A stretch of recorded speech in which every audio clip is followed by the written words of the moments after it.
Here is part 2 of the Unit 8 Algebra 1 test review. For number 7, writing the equivalent expressions for each of the following. We need to do this in factored form and vertex form. So I'm going to start with factored form, where we'll draw our box. Getting this into factored form, this will be x squared, negative 12. The things that multiply to x squared are x and x. And then things that multiply to negative 12 are numbers having to do with like 1 and 12, 2 and 6, 3 and 4, where one of them has to be negative. So because I know that this has to add up to negative 4x, then I know that we'll have to have the combination of 6 and 2, and the 6 will have to be negative, so that the middle terms will add up to negative 4x. Don't mind my dog, who's going to bark in just a second. So the factored form is x plus 2 times x minus 6. Vertex form, on the other hand, I'm going to scooch this negative 12 over, is where, actually I'm not going to scoot it over, where we are trying to complete the square in order to make it so that we have a square term. So that middle term is negative 4x, and I split that. I'm going to get negative 2x and negative 2. So this will be x minus 2 times x minus 2. But the problem is I am adding 4 to the equation by writing this as x minus 2 squared. So if I'm at 4 and I need to get to negative 12, I have to actually subtract 16 in order to make this an equivalent equation as x minus 2 squared minus 16. So if I'm adding 4 to the equation, then I really need to subtract 4 in order to get to negative 16. And then with number 8, this is already written in vertex form. So finding the factored form and the standard form, I'm going to first start with multiplying this out. So x plus 3 squared is actually, if you do this in the box or if you just multiply it out, it's x squared 3x plus 3x, and then it'll be 9. So this is really equal to x squared plus 6x plus 9. So this will be x squared plus 6x plus 9 minus 4, which is really equal to x squared plus 6x plus 5. So that's the standard form.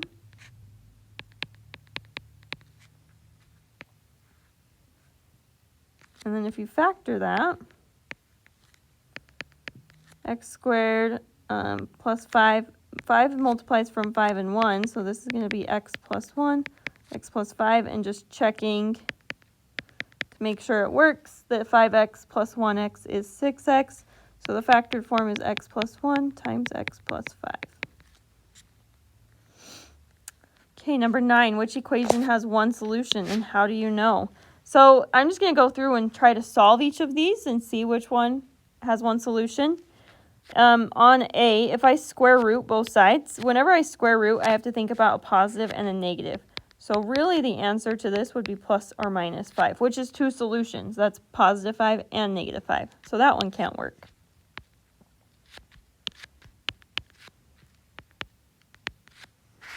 Okay, and then on B, if I divide by 5 on both sides, I'll still get x squared equals 0. Which if you take the square root of 0, yes, you can consider the plus or the positive or the negative, but positive or negative 0 is the same thing. So there is one with one solution. I'm just going to keep going because the next question has ones that have to do with it as well. So x squared is equal to negative 16. Well, I can't square root a negative number. So this one would actually have no solutions because a square number cannot be equal to a negative number in real numbers. And then with part D, if I square root this each side, I'll get x plus 4 is equal to the positive or the negative square root of 20. And then if you subtract 4 on each side, you'll get x is equal to -4 plus or minus square root of 20. So B is your correct answer on this one. And then an example of another equation that has a solution of 1. Basically, if we can have any squared something equal to 0, that will give you a solution, just a 1 solution. And then which equation has no solutions from, these are the same questions from above. So that's going to be my how do I know. So square cannot equal a negative. So if you have anything that's squared,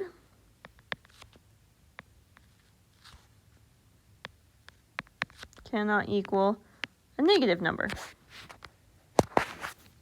So that's just an example, but there's a ton of examples. For number 13, this is the function h of x, -10, which equals -10x squared plus 7x plus 3. And it represents the height in meters of a ball x seconds after it's thrown. And we want to solve the equation to determine when it will hit the ground. Since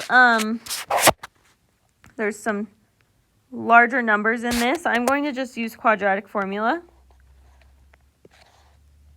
Since we probably won't get a nice even number.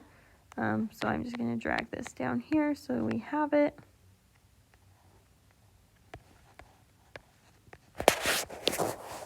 So plugging in the numbers, this is already in standard form, meaning that we want to know when h of x is equal to 0. So a is -10, b is 7, and c is 3. So this is going to be x equals -7 plus or minus square root b squared, so 7 squared, minus 4 times -10 times 3 all over 2 times a, which is -10. So this is -7 plus or minus the square root of 49. 40 times 3 is 120. So that'll be adding 120 divided by -20. And then this is really -7 plus or minus the square root of 169 all over -20, which is -7 plus or minus 13 over 20, because the square root, -20. Square root of 13, or 169 is 13, which this is, I'll go into two separate. So -7 plus or minus 13, so -7 plus 13 is 6 over -20. And then -7 minus 13 is -20 over -20.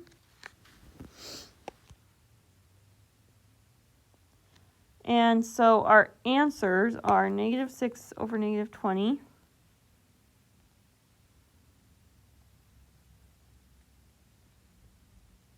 Is about -0.3. And then we'll get -20 over 20 is 1 exactly. Sorry, not the abouts. So the only answer that makes sense is the positive one, because we obviously can't go backwards in time, and x represents a time. So it's going to be 1 second after it's thrown. And then for question 14, the function b of x represents the height in feet of a ball x seconds after it's thrown. The ball reaches a maximum height of 70 feet. We want to solve this equation to determine when the ball reaches its maximum height. So basically we want 70 to be equal to -16 x squared plus 64x plus 6, because that's the maximum height. So in order to get this into standard form, we want it to equal 0. So I'm going to subtract 70 on each side. So this will be -64. And then you can determine your A, B, and C from here. and plug it into the quadratic formula. So we have negative 64 plus or minus square root 64 squared minus 4 times negative 16 times negative 64 all over 2 times negative 16. Just to reduce, I'm just going to type everything that's in the square root into my calculator. Make sure you use parentheses where you need to so you're not missing any negatives or the negatives aren't out of order.